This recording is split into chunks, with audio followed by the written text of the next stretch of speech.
Despiertas y, antes de que tu cuerpo termine de entender que ya es de día, llega un mensaje seco, sin rostro, sin firma, tu acceso está restringido por actividad inusual. No hay explicación, no hay ejemplo, no hay fecha, no hay nombre. Solo un botón, iniciar revisión. Y ahí empieza algo raro, porque lo primero que sientes no es rabia, es la necesidad de demostrar que existes de manera correcta. Haces clic. Te piden confirmar identidad. Envías documentos. Te piden esperar. Pasan horas, pasan días. Preguntas y recibes respuestas que parecen hechas de niebla. Estamos revisando, no podemos ofrecer detalles, la decisión es definitiva, puedes apelar. Apelas. Te piden más pruebas. Las entregas. Y, de pronto, te das cuenta de que tu vida ya no está viviendo su vida. Está viviendo una defensa. ¿Y si intentar entender fuera parte de la trampa? Franz Kafka habría reconocido el mecanismo. No por crueldad, sino porque lo diseccionó con una precisión casi quirúrgica. Lo escribió mucho antes de formularios digitales o centros de ayuda. En el proceso, un hombre se levanta una mañana y descubre que está atrapado en una acusación que no se explica. En las primeras líneas, Kafka deja caer la idea como una piedra fría: alguien tuvo que haber calumniado a Joseph K., porque lo detienen una mañana aunque él siente que no ha hecho nada malo. Lo importante no es solo la detención. Lo importante es lo que esa detención inaugura, la idea de que, desde ese momento, tu valor depende de una instancia que no se muestra. Y cuando la instancia no se muestra, tú inventas. Inventas causas, inventas errores, inventas un rostro detrás del sello. Ese es el primer corredor del laberinto, la mente tratando de completar un vacío con cualquier cosa que parezca sentido. Aquí aparece el truco central, el núcleo kafkiano: cuanto más intentas aclarar, más protocolos nacen. No porque la claridad esté al final, sino porque el sistema se alimenta de tu hambre de claridad. La burocracia, en esta lógica, no es solo un conjunto de reglas, es un tipo de destino. Y el destino no necesita explicarse, solo necesita que tú sigas caminando. Piensa en la palabra proceso. En la vida cotidiana suena a camino hacia un resultado. Un proceso tiene fin, tiene resolución, tiene un cierre. Pero en esta filosofía del laberinto, el proceso no se mueve hacia un centro. Se mueve hacia más proceso. Es como un pasillo que, al final, no desemboca en una sala, sino en un mostrador con otro pasillo detrás. En el proceso, Joseph K. cae por una puerta que dice procedimiento. Eso es más peligroso que una puerta que diga cárcel, porque un procedimiento tiene la apariencia de justicia. Un procedimiento promete que, si haces lo correcto, llegarás a la verdad. Y esa promesa, tan razonable, puede convertirse en herramienta de control cuando el camino es infinito. Porque cuando el camino es infinito, la esperanza deja de ser un sentimiento y se vuelve una cadena suave. Tal vez has notado algo: en los laberintos reales no hay un monstruo esperando. Hay recepcionistas. Hay horarios. Hay la persona adecuada no está. Hay vuelve mañana. Hay falta un sello. Hay un número que no llamaron. Hay un correo automático que dice tu caso es importante. En el mundo que Kafka deja dibujado, el miedo no ruge. El miedo archiva. Y ahí entran los intermediarios. Ese es otro corredor que parece salida. Alguien dice: yo conozco a alguien, yo sé cómo funciona, yo puedo hablar con tal oficina, yo puedo acelerar el trámite. Aparece el especialista, el gestor, el traductor de jerga, la figura que promete acceso al centro. Y uno, cansado, acepta. Porque una puerta que se niega duele menos si alguien te asegura que la puerta se abre con la llave correcta. El problema es que, en este tipo de laberinto, la llave siempre es otra llave. El intermediario te ayuda, sí, pero al mismo tiempo te entrena para obedecer. Te enseña a hablar como el sistema habla, a pensar como el sistema piensa, a sentir culpa antes de saber de qué se te acusa. Y así, sin violencia visible, se erosiona algo íntimo, tu autonomía. No porque alguien te la arrebate, sino porque tú la tercerizas, poco a poco, en nombre de la supervivencia. Y entonces cae una frase, en mitad de la novela, como si alguien la dejara sobre la mesa sin levantar la voz: no he sabido de ninguna absolución real. Luego llega otra, todavía más inquietante por lo práctica: no se puede perder de vista el proceso. Ahí está el corazón del mecanismo, no basta con no ser condenado, hay que vivir mirando el expediente, alimentándolo, sosteniéndolo, para que no te trague de golpe. Se repite a veces la idea de que lo kafkiano es absurdo. Pero tal vez es más inquietante decirlo así, lo kafkiano es un absurdo con formularios perfectos. No es caos. Es un orden que no te incluye como sujeto, solo te incluye como expediente. Tu nombre se convierte en carpeta, tu historia en casilla, tu angustia en trámite. ¿Y qué le pasa a una persona cuando su vida se vuelve una justificación permanente? Pasa algo sutil, la vida se encoge para caber en el proceso. Se empieza a hablar con frases defensivas, se empieza a anticipar acusaciones, se empieza a medir cada gesto como si hubiera un tribunal invisible en la habitación. La identidad, entonces, ya no es una construcción libre, es una respuesta. El autor no necesita decirte explícitamente esto destruye. Lo muestra. Josephka empieza siendo alguien con trabajo, hábitos, ambiciones. Y, sin embargo, el procedimiento se infiltra como humedad. Al principio es un evento. Luego se vuelve un calendario. Después, se vuelve un modo de respirar. El proceso te ocupa hasta que olvidas vivir. Aquí conviene detenerse en una hipótesis incómoda, la confusión no siempre es un defecto del sistema. A veces es el método. Si el laberinto fuera claro, tú encontrarías salida. Si las reglas fueran transparentes, tú podrías defenderte y cerrar el asunto.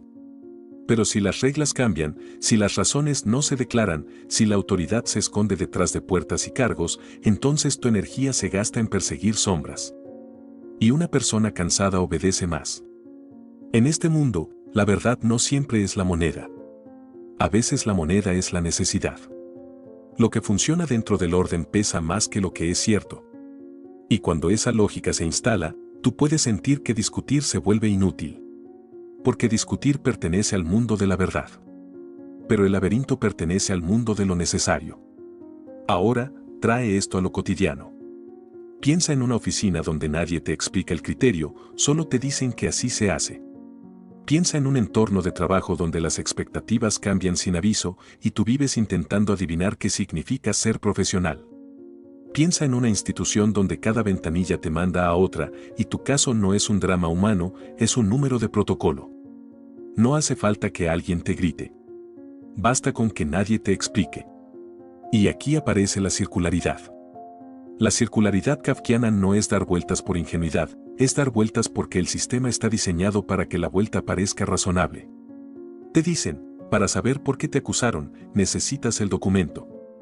Y para conseguir el documento, necesitas el permiso. Y para conseguir el permiso, necesitas probar que tienes motivo. Y tu motivo, curiosamente, es saber por qué te acusaron. El círculo se cierra con una sonrisa administrativa. En ese punto, uno suele pensar, si hablo con la persona correcta, se arregla. Y ahí el laberinto te ofrece otra puerta, la puerta de la esperanza personalizada. La idea de que hay un centro donde alguien, por fin, ve tu humanidad. Esa idea es tan seductora que te vuelve dependiente. Porque, si crees que existe un centro, tú aceptas cualquier pasillo con tal de acercarte. Aquí, la obra muestra algo más profundo que un tribunal, muestra el deseo humano de ser reconocido por una mirada que no llega. Y ese deseo, cuando se atasca, se convierte en una prisión interior. Empiezas a necesitar validación para respirar. Empiezas a sentir que, sin una aprobación externa, tu vida pierde permiso. Aquí va una imagen, imagina que tu conciencia es una casa. Una casa con ventanas abiertas, con cocina, con objetos queridos, con silencio propio. El proceso llega como un inspector que no entra, pero se queda en la puerta mirando. No dice nada. Solo toma notas. Y tú, para no sentirte culpable, empiezas a reorganizar la casa sin que te lo pidan. Guardas lo que podría parecer mal. Limpias lo que quizá fue imprudente. Cambias tu manera de hablar. Cambias tu manera de vestir. Cambias tu manera de querer. La tragedia no es que exista una autoridad. La tragedia es que la autoridad sea opaca. Porque la opacidad obliga a la imaginación a trabajar contra ti. La opacidad te convierte en detective de ti mismo, pero un detective sin pista. Y cuando no hay pista, el detective se vuelve sospechoso. Por eso, la acusación inicial es un golpe de arranque, no solo te acusa, te obliga a explicarte. Y explicarte, en un mundo opaco, se vuelve infinito. Tú no eres castigado por errar, tú eres castigado por intentar existir con claridad en un lugar que se alimenta de niebla.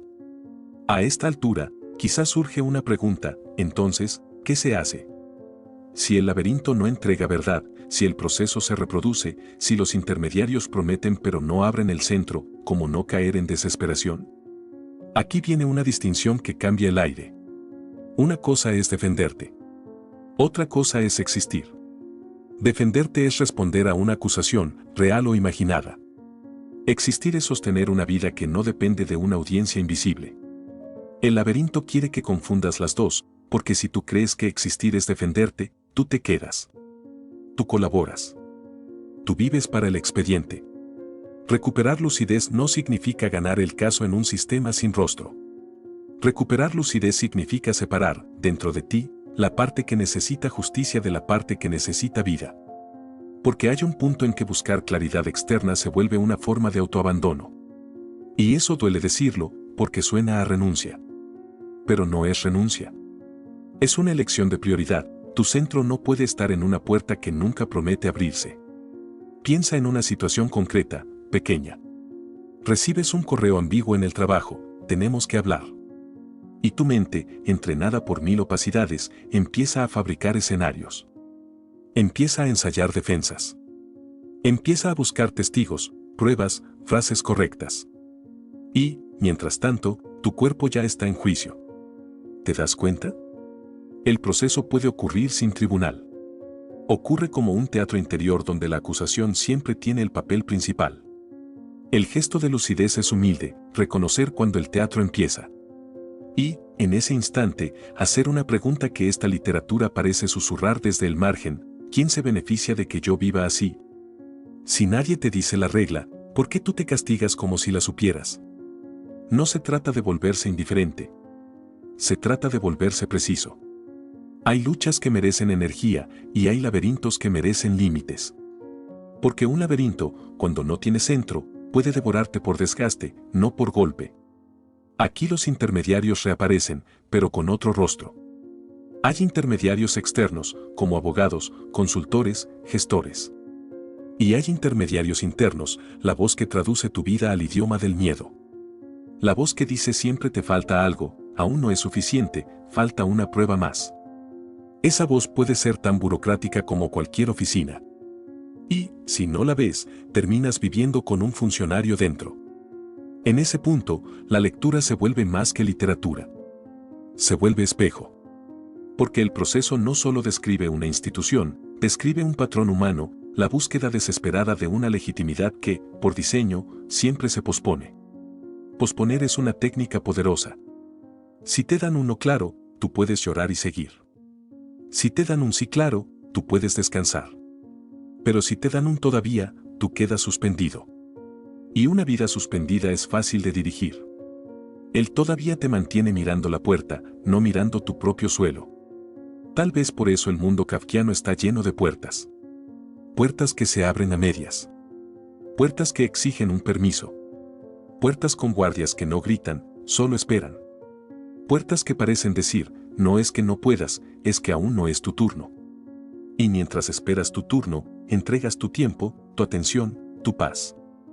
Ahora, una microhistoria. Una persona entra en una empresa con ilusión. Al principio, todo parece claro: tareas, horarios, objetivos. Pero con el tiempo aparecen frases nebulosas: hay que tener actitud, hay que ser parte, hay que mostrar compromiso. Nadie explica qué significa. Y, como nadie explica, la persona empieza a probarse. Se queda más horas. Responde más rápido. Evita decir que no y cada pequeño error se siente como una acusación sin nombre. La vida, lentamente, se vuelve un currículum interminable. La persona empieza a hablar consigo misma como si un comité estuviera evaluando incluso cuando está sola. No descanses tanto, no te distraigas, no te quejes. El proceso ya no está en la empresa. Está en la piel. Y lo más doloroso es que, desde fuera, podría parecer éxito. Por dentro, es agotamiento.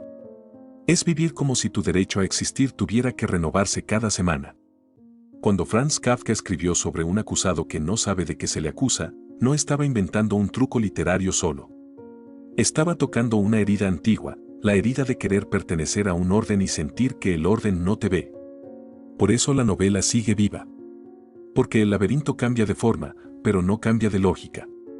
En la era de plataformas, el laberinto se disfraza de interfaz. En la era de instituciones, se disfraza de ventanilla. En la era de ciertas familias, se disfraza de expectativas que nunca se formulan.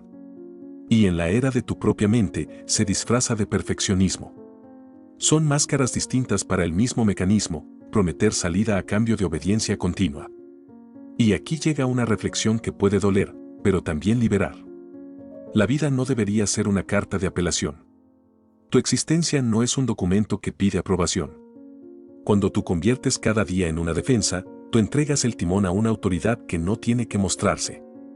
Y la autoridad más peligrosa es la que no necesita justificar su poder, porque tú lo justificas por ella, con tu ansiedad. Entonces, ¿dónde está la salida? La salida no es un pasillo secreto. La salida es una decisión interna, dejar de confundir claridad con permiso. Tú puedes buscar claridad, sí, pero sin poner tu valor como garantía. Tú puedes explicar, sí, pero sin convertir tu vida en un expediente.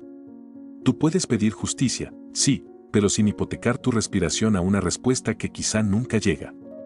Eso no significa resignarse ante abusos. Significa evitar que el abuso se instale como identidad. Porque una cosa es enfrentar un sistema opaco.